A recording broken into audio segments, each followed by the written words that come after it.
जालना जिल्ह्यातील घनसावंगी तालुक्यातील पारडगाव येथील सर्वात मोठी ग्रुप ग्रामपंचायत असून ग्रामपंचायतच्या दुर्लक्षपणामुळे गावात नळाला पाणी येत नाही।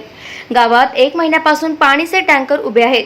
वरिष्ठ अधिकाऱ्यांना अर्ज देऊन सुद्धा चौकशी करीत नाही। ग्रामस्थांना हंडाभर पाण्यासाठी भटकंती करण्याची वेळ आली असून ग्रामपंचायत सदस्य मुदमसर कुरेशी त्याने प्रभाग क्रमांक 4 मधील ग्रामस्थांना पाणी मिळावे म्हणून बंद पडलेली हातपंप दुरुस्त करून दिली। सध्या तरी ग्रामस्थांना पिण्याच्या पाण्याची व्यवस्था झाली।